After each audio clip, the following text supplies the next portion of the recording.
Então nós estamos sempre insatisfeitos por estarmos ora sozinhos, ora acompanhados. Ora temos gente demais em casa e queremos ficar sozinhos, ora queremos companhia e a casa está deserta. Essa é uma metáfora que eu traduzi em um livro que inspira a live de hoje, um livro que eu fiz para a editora Planeta em 2018, O Dilema do Porco-Espinho. Nesse livro eu aproveito uma metáfora do filósofo alemão Arthur Schopenhauer, que fala que todos nós somos porcos-espinhos, todos nós somos pessoas que precisamos uns dos outros para nos aquecer, como o porco-espinho, porque somos mamíferos, temos frio, então nos aproximamos, o frio é a solidão, mas ao nos aproximarmos, imediatamente a gente nota que os outros têm ritmos diferentes, que os outros têm ideias diferentes, que os outros têm maneiras diferentes de tocar sua vida. E aí nos espetamos. A diferença faz com que a gente acabe se tornando mutuamente doloroso uns para os outros. E não importa o quanto você ame a pessoa, conviver é um grande desafio. Então a quarentena tem demonstrado exatamente isso, o dilema do porco-espinho. A quarentena mostra como nós temos dificuldade na solidão e como nós temos dificuldade no convívio. Para pensar um pouquinho mais, eu vou resgatar um conceito que é do teólogo alemão que morreu nos Estados Unidos, Paul Tillich, morreu em 1965, e Paul Tillich pega da língua alemã uma diferenciação que na prática não existia em português, mas nós associamos a ele. Ele pega um conceito alemão de Einsamkeit, ou seja, solidão, e contrapõe a um conceito de Alleinsein, ou seja, solitude. Essa expressão que o dicionário não registrava antes, solitude, nós tiramos de Tillich para poder começar a pensar a diferença entre a solidão, que geralmente não é desejada por nós, que geralmente não é algo que a gente busque, para a solitude, que é voluntária. E aí está a primeira diferença. A solitude é o ato de se isolar, e se isolar para poder crescer. Isolar-se para ler tranquilamente, isolar-se para poder ouvir uma boa música, isolar-se para relaxar, isolar-se inclusive para meditar. Já a solidão é o ato em que eu fui afastado, eu não gostei, ou eu não quis, ou eu não desejei, simplesmente que as pessoas me isolassem. Eu tento a companhia e não consigo. A solidão é quase sempre negativa, a solidão quase sempre vem acompanhado de uma dor de eu querer a companhia e o calor das outras pessoas. O porco-espinho sente frio. E a solidão não é o meu desejo, mas ela acontece. A solitude é aquilo que me faz crescer. Na solitude eu busco a minha identidade. Na solitude, que é uma virtude, eu consigo adquirir consciência. O filósofo dinamarquês do século XIX, Kierkegaard, disse que só é possível atingir de fato essa solitude através de uma expressão que é muito difícil entender e ao mesmo tempo parece contraditória, que é tornar-se só consigo. Tornar-se só consigo seria a capacidade não apenas de se isolar, porque eu posso estar isolado e mandando mensagem para 1 milhão de pessoas, eu posso estar isolado e furiosamente ficar no controle remoto, querendo ver muitas coisas, estar só e ficar andando pela casa, limpando freneticamente, tentando contato com as pessoas. Isso não é tornar-se só consigo.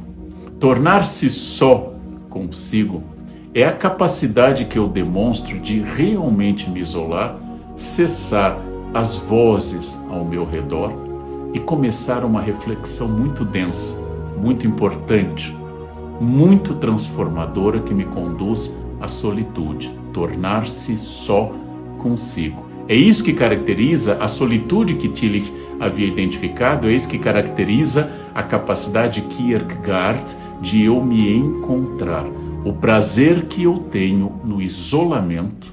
E vamos lembrar que a solidão não é não estar com alguém. A solidão, tecnicamente, pode ser acompanhada. Aliás, qualquer pessoa sabe que solidão a dois, solidão nas grandes cidades, onde há milhões de pessoas ao redor e eu não me encontro de fato com ninguém, é a pior de todas as formas de solidão.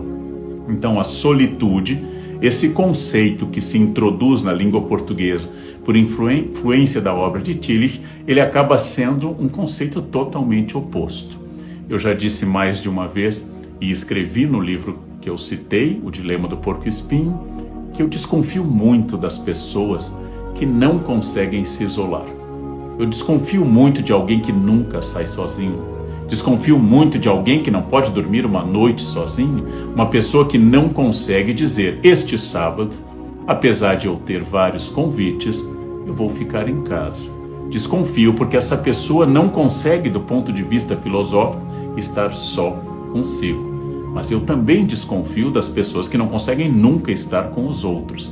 É esse equilíbrio entre companhia e solitude, entre diálogo com os outros que me dão dimensão, me dão distanciamento, me dão perspectiva. É esse diálogo extraordinário e muito importante, que é importante porque ele vai lançar luzes para os momentos de solitude, nos quais eu estou isolado lendo, isolado ouvindo música ou simplesmente meditando. É esse jogo que caracteriza um pouco da sabedoria. Amar a solitude, diz um filósofo alemão muito pessimista, Schopenhauer, mas muito interessante, amar a solitude é amar a liberdade.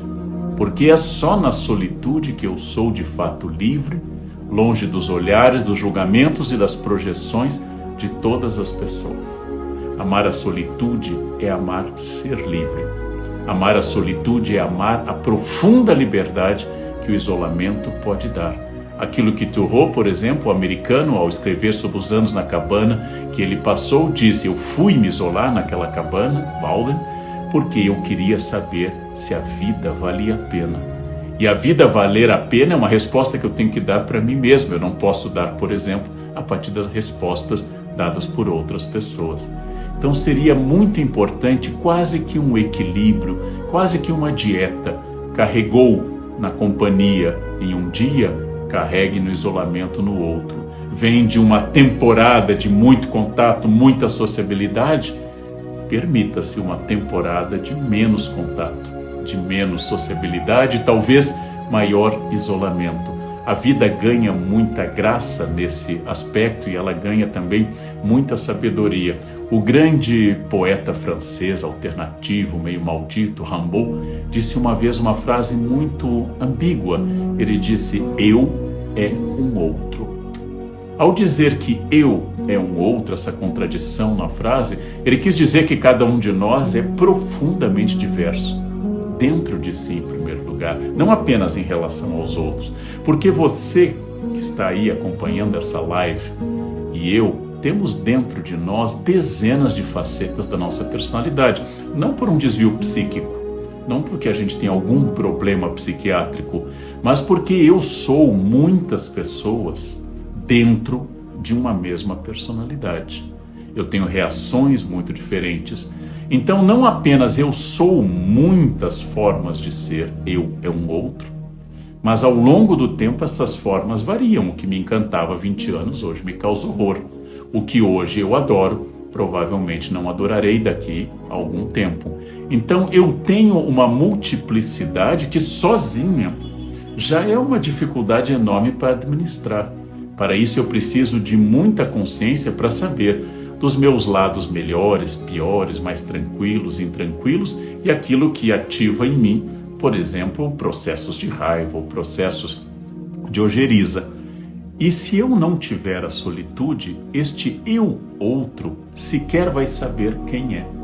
E ele vai se encontrar com os outros, que também são um outro eu, que são os outros externos, e vai ter ainda mais dificuldade com esse contato. A solidão imposta é talvez o pior castigo que a espécie humana conceba. Quando um preso tem mau comportamento, ele vai para a solitária. Deus disse no Gênesis, assim que criou Adão: não é bom que o homem esteja só. E para isso criou Eva, o primeiro recall da criação, já que Deus tinha criado todos os animais aos pares, menos o ser humano. Então Eva é suficientemente próxima de Adão, porque é tirada de sua costela na tradição do Gênesis da Bíblia, mas suficientemente diferente para que ofereça companhia e, ao mesmo tempo, estabeleça o fim da solidão de Adão. Está criado aqui um jogo muito importante. Eu preciso de outras pessoas um pouco diferentes para que eu não seja apenas o ser que dialoga com o seu próprio espelho. E talvez isso não vá me tirar de nenhuma solidão. E eu também preciso ser alguém que tenha proximidade, capaz de estabelecer diálogo, capaz de estabelecer contato e assim por diante.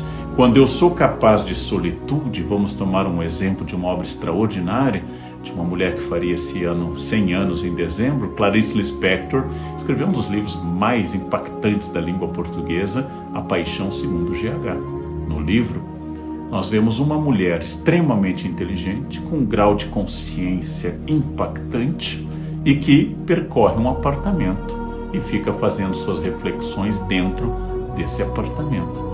Ali ela vai ter insights, iluminações que ela nunca teria se estivesse no meio de uma festa ou com mais pessoas. A própria capacidade de se afastar, como no romance moderno Robinson Crusoe, afinal a personagem título Robinson Crusoe só se torna uma pessoa com identidade e sabendo quem ele é depois de quase 30 anos afastado do convívio da maior parte das pessoas que ele conhecia e tendo num determinado período a companhia de Sexta-feira, que ele vai transformar em um aliado, em um amigo, um companheiro. Então é muito importante que a solidão seja iluminadora. É muito importante que a solidão tenha a capacidade de me tirar do meu universo social para que ela se transforme em solitude produtiva e interessante. O que me incomoda em estar sozinho? O que me incomoda quando as pessoas não marcaram algo comigo? O que me incomoda no silêncio da casa? Preciso colocar música alta? Preciso falar desesperadamente com todas as pessoas por redes sociais, mandar mensagem? Balzac ironizou um pouco isso. O grande escritor francês Balzac disse: nossa, a solidão é maravilhosa, desde que você tenha alguém para contar que a solidão é maravilhosa. Eu gosto muito dessa quase piada do Balzac, né? Dizendo que sim, é muito bom estar sozinho, desde que eu possa dizer para alguém que é muito bom estar sozinho. Desconfiem também das pessoas que postam em rede social que ficaram sozinhas na praia, que ficaram sozinhas no seu apartamento, que estão muito bem, que viajaram sozinhos. Quem diz a cada 5 minutos que está maravilhoso em estar sozinho, incorre na piada de Balzac. Ou seja, está tentando denegar, está tentando enfrentar a sua imensa dor. Porque a verdadeira solitude, quando a solidão se transforma em reflexão, ela não precisa gritar para o mundo que está bem. A verdadeira solitude não precisa se fotografar, nem postar em nenhuma rede social. A verdadeira solitude não tem um tempo determinado para ela ser saudável, ela apenas é. E ao sair de um período de isolamento, eu consigo dizer bem mais quem eu sou, o que eu quero. E a experiência de parar de ouvir tantas vozes tão diferentes de tantas pessoas e passar a ouvir talvez a voz mais importante, que é a voz do silêncio. A capacidade de escutar aquilo que Rubem Alves uma vez disse, que nós temos tantos cursos de oratória e seria a hora de estabelecer um curso de escutatória. A capacidade de ouvir sem dar opinião, sem dizer o que se pensa sobre aquilo. A capacidade de apenas receber, ouvir-se e ouvir aos outros é hoje uma capacidade raríssima, uma capacidade muito difícil. A identidade, ela vem no diálogo com os outros, mas a consciência, ela vem da solitude. E essa alternância entre um e outro sistema é que torna alguém possível de enfrentar o desafio de que somos irremediavelmente, impreterivelmente, nós somos consciências individuais. Não importa quanto eu ame alguém, a outra pessoa é sempre outra pessoa. Não importa o quanto eu tenha de convivência, de cotidiano, quanto eu tenha de intimidade, não sentirei a dor que outra pessoa sente. Posso me comover até a exaustão pela dor do meu filho, da minha esposa, do meu marido, de um grande amigo. Mas a dor é dele E a minha comoção, ela é afetiva, ela não é física. Eu não sinto o que os outros sentem. A minha consciência é o meu latifúndio, mas é também minha prisão. A minha consciência sempre vai, irremediavelmente, me deixar isolado. Porém, isso não quer dizer que eu tenha que ficar blindado, opaco aos outros. A minha consciência é minha e eu nunca sentirei como os outros sentem. Mas ao ouvir como os outros sentem, de que forma eles interagem, sendo um observador de mim e do mundo, transformando solidão em solitude e transformando em companhia em luz que ilumina a minha solitude também, eu vou poder então, com mais equilíbrio e com mais sabedoria, aprender a conviver e aprender a ficar sozinho. Os dois polos que caracterizam a sabedoria. Quem não quer negociar nada se isola para sempre. Quem não se tolera, quem não aguenta seu próprio contato, não sai de perto de todo mundo e fica muito deprimido se os outros não estiverem ao redor falando, como isso fosse um ópio, um opioide, um remédio para atenuar a dor da existência dessa pessoa. Quando eu escrevi o Dilema do Porco-Espinho, eu fiz uma reflexão densa, longa, prolongada, sobre todos os aspectos que a solidão poderia nos revelar. E fiquei imaginando como seria bom que todos nós, ao lermos as grandes experiências de solidão, citei Thoreau, podemos citar um período do Conde de Monte Cristo, a Paixão segundo GH, a solidão de grandes profetas, Jesus no deserto, por exemplo, o profeta Mohammed na caverna de Hira, Abraão e Moisés no deserto, recebendo sua revelação e tendo uma consciência de que ali havia uma missão, porque se isolaram. Também o Buda, para se iluminar, senta sob uma árvore e medita prolongadamente. E ali Buda descobre que a principal voz que ele tem que escutar para superar, a voz mais desafiadora, a voz que vai interromper seu silêncio interno, é a voz dele mesmo. É uma revolução quando você se permite ouvir a voz mais importante, aquela que curiosamente deveria estar gritando sempre dentro da nossa cabeça, mas não está, que é a voz da nossa própria consciência, que é a voz da nossa própria capacidade de ir ao encontro de nós mesmos para poder ir ao encontro dos outros. Voltemos a Rimbaud. Eu é um outro. Nessa contradição, eu é, esse erro de português, está contido o grande desafio. Quantos eus cabem dentro de você? Quantos eus estão ali, alguns bem atentos, outros bastante à parte e na zona escura da sua personalidade?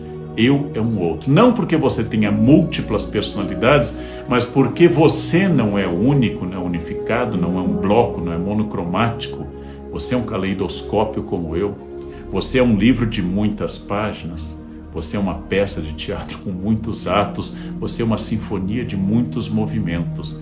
E assim como você é você, quando você está irritado, irritada, você é você quando está tranquilo, e você é você quando está aprendendo, você é você quando está tendo horror ao aprendizado. Para isso, o exercício da solitude. O exercício fundamental que talvez nessa época tão angustiante de pandemia, seja uma oportunidade, dentro do impacto que nós temos nesse momento, uma oportunidade de crescer, e crescer nesse aspecto, crescer no aspecto da solitude.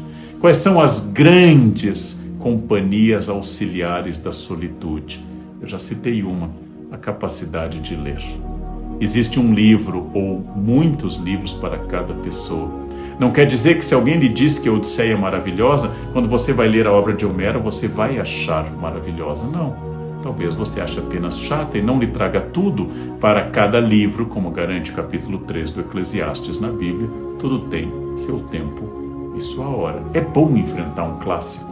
É bom enfrentar um clássico porque ele vai causar estranhezas, e nessas estranhezas com as personagens, Odisseu / Ulisses na Odisseia, ou outros na Ilíada, você vai contrapor ao seu comportamento. Ao ler um grande romance como a Comédia Humana, já citado, de Balzac, ao ler Madame Bovary, de Flaubert, ao ler O Estrangeiro, de Camus, ao ler Machado de Assis, A Cartomante, Missa do Galo, ao ler O Alienista, de Machado, ao ler um romance contemporâneo, você vai encontrar muitas formas de narrar. Acabei de reler O Filho de Mil Homens, de Walter Hugo Mãe, e no primeiro conto, o conto da Anã, dentro da comunidade, há muitas maneiras de reencontrar aquilo que você é, aquilo que você teme ser e aquilo que você simplesmente estranha diante da alteridade, ou seja, da diferença. A leitura bem feita, a leitura de um bom texto, seja ele qual for, é uma das grandes ferramentas da solitude. A solitude cresce se você puder ler, e a solitude também se desenvolve se você puder escutar de fato uma música. Estou dizendo uma coisa e você vai dizer, nossa, eu escuto música todos os dias. Não, provavelmente, como eu fiz muito tempo, você coloca no som, no seu aparelho, no seu ouvido, você coloca a música, você não escuta essa música. Quando eu digo escutar essa música, é colocar uma música e não fazer outra coisa, acompanhá-la mentalmente. Se for uma música com letra e você for capaz de entender a letra, estiver em uma língua ao seu alcance, você vai acompanhar a letra e a música. Se for uma música instrumental, se for uma orquestra tocando uma sinfonia, você vai acompanhar a linha melódica, os comentários da orquestra. Se for uma música movida, e por que não, você pode até dançar, mas você tem que sentir a música. E ao sentir a música, você se entrega a uma outra área do seu eu, que é um outro, que é a área da sensibilidade, que é a área do crescimento estético e o crescimento da sua própria capacidade de olhar para as coisas, porque a música dialoga com sua parte matemática, ela tem compasso, com sua parte intuitiva, sensitiva, porque ela tem emoção, e dialoga também com o lado direito e esquerdo do seu cérebro. Poucas coisas fazem isso, como faz a música, por exemplo. E se você decide observar uma obra de arte, se você vai aproveitar esse isolamento para tantos sites de museu que dão acesso à sua obra, em que você vai ver muito mais de perto, às vezes com mais nitidez e sem muita gente ao redor fazendo selfie, você vai ver aquele quadro dos museus que talvez você tenha visitado no passado, mas agora com muito detalhe e um único quadro. E não 2 horas correndo no Louvre, no Britânico, no MASP, e não correndo para lá e para cá para o próximo ponto da sua viagem, do seu passeio. Se você é capaz de fixar nessa obra de arte, você achou um outro instrumento poderoso para a solitude. E por fim, uma coisa que eu descobri há alguns anos, depois tornei um hábito, e hoje posso garantir que mudou bastante a minha vida, é o hábito de meditar. 5, 10, 15 minutos, meia hora, 1 hora. E o Val Harari defende nas 21 questões para o século XXI as suas 2 horas diárias de meditação. E o Val Harari diz que isso o transformou em quem ele é. Isso aguçou sua inteligência. Não sei se nós temos estrutura, tempo ou capacidade para 2 horas diárias, mas experimente 15 minutos em silêncio, sem precisar colocar coisas de fundo. Não é necessário que você ligue algum guia para sua meditação. Simplesmente respire e tente esvaziar a mente por 15 minutos, prestando atenção na sua respiração. Todos esses mecanismos que eu citei, leitura, música, meditação, ou então assistir a algum filme sozinho no qual você de fato entre no filme. Não precisa ficar publicando que está vendo um filme. Não precisa convidar as pessoas da família para verem. Pode ser que aquele filme seja específico para a sua experiência. E isto vai ser algo completamente diferente. Toda a nossa vida contemporânea, todo o sistema de redes sociais são feitos para uma distração contínua, para um certo frenesi em que você não para em nada. E agora nós temos a chance, ou estamos quase condenados a essa chance de dar uma parada.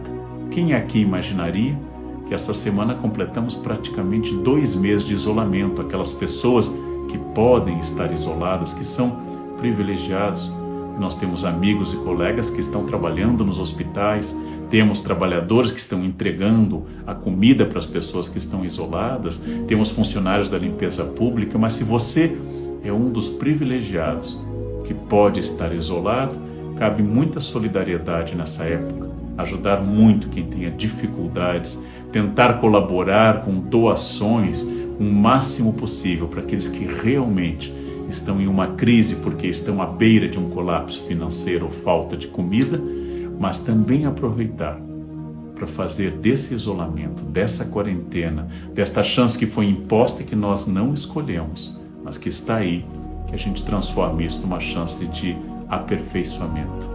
Eu quero muito, eu tenho muito buscado, eu levei um tempo para me acostumar com a ideia de que eu sairia desse ritmo de pegar avião, da palestra e para um lado para o outro, e são praticamente 2 meses em casa, interrompidos por breves e temerosas idas ao supermercado, vestido como se eu estivesse entrando em uma zona radioativa.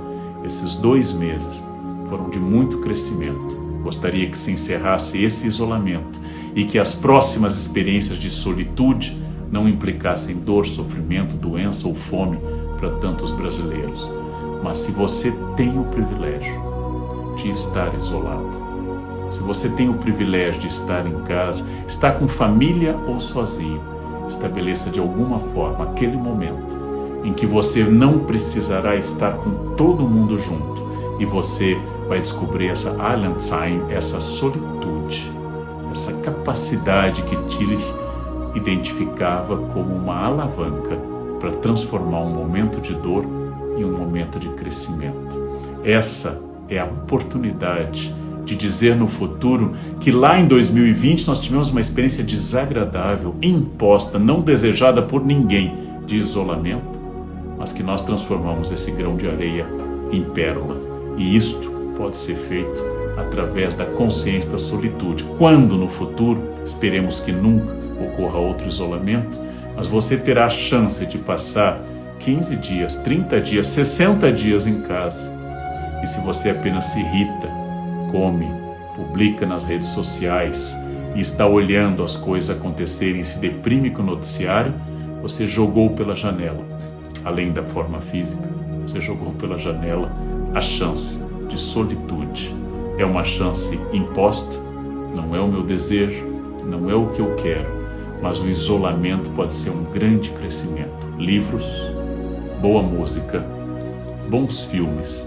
E também, a partir disso, como eu disse desde o início, capacidade de trocar com as pessoas, com a família, com os amigos, a sua experiência, crescer, ouvir de fato as outras pessoas e depois voltar para o seu isolamento de solitude e depois de novo descobrir os muitos eus que estão contidos no seu próprio eu, descobrir a liberdade que Schopenhauer associava à solitude e descobrir que de fato a gente cresce sozinho e de fato a gente cresce a partir do momento que a gente estabelece a decisão de empreender aquela que provavelmente é a maior viagem que você fará na vida, provavelmente a aventura mais desafiadora, aquela que desde o início da filosofia se estabeleceu como o grande desafio.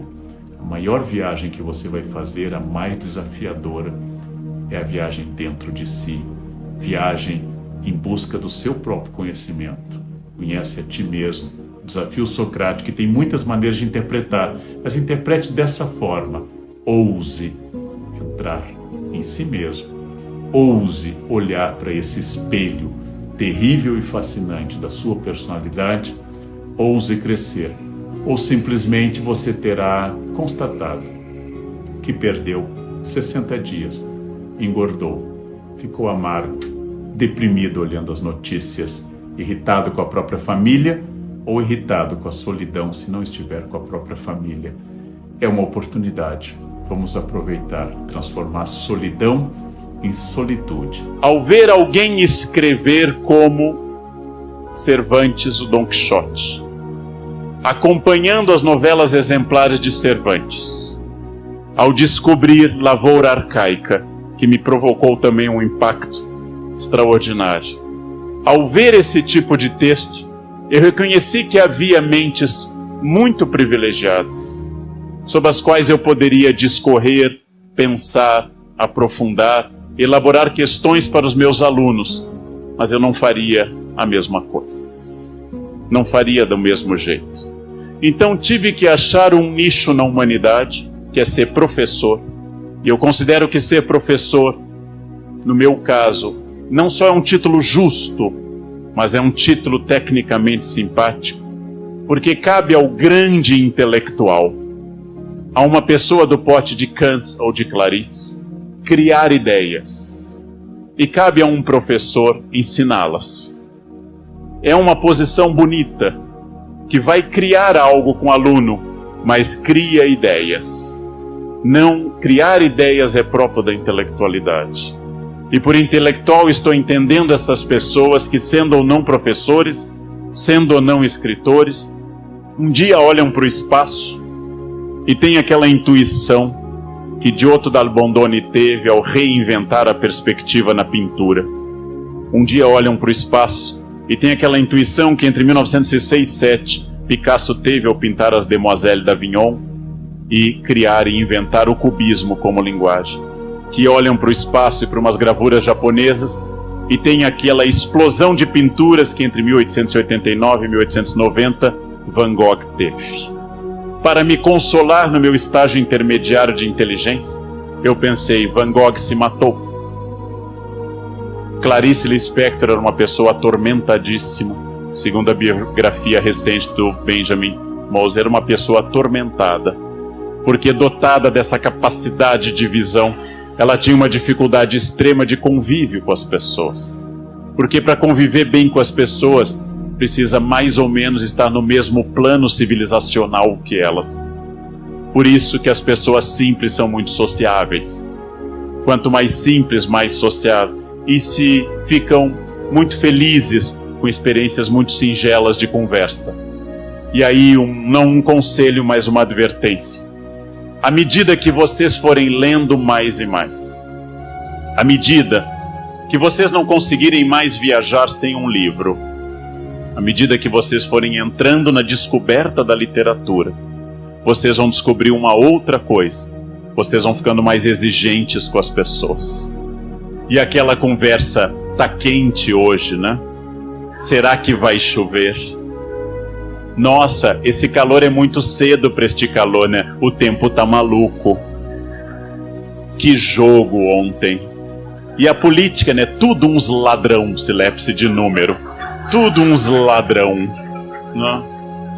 À medida que eu enuncio essas orações absolutas, assindéticas, fáticas, eu vou entrando numa capacidade de enunciar o mundo como ele é.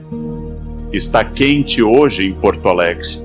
Mas à medida que eu leio O Coração nas Trevas, de Conrad, o polonês que escreveu em inglês essa obra impressionante, eu vou me sentindo um pouco Kurtz, no meio da selva. Um europeu perdido numa curva do rio Congo, preocupado em como ensinar as pessoas locais a passarem seu terno de linho. E isso me remete ao filme inspirado nesse livro, Apocalipse Now, e o Kurtz se transforma em Marlon Brando. E eu penso em Marlon Brando desde Sindicato dos Ladrões até Apocalipse Now. E a minha cabeça deu 10 voltas enquanto alguém me diz, tá quente hoje, né? Nossa, que calor. Isso me torna mais feliz? Provavelmente não. Vocês sabem que intelectuais e mesmo pessoas muito versadas raramente são muito felizes. A universidade não é um local de felicidade intensa. Se alguém não passou por uma universidade, talvez tenha uma outra sensação, mas felicidade não é própria da universidade. Uma reunião de departamento não é uma reunião de pessoas que flutuam no espaço das ideias e são iluminadas pela luz da razão e se referem umas às outras através de raicais literários sofisticados. Uma reunião de departamento em qualquer departamento é quase sempre idêntica a uma reunião de pessoas não formadas, só variando o vocabulário.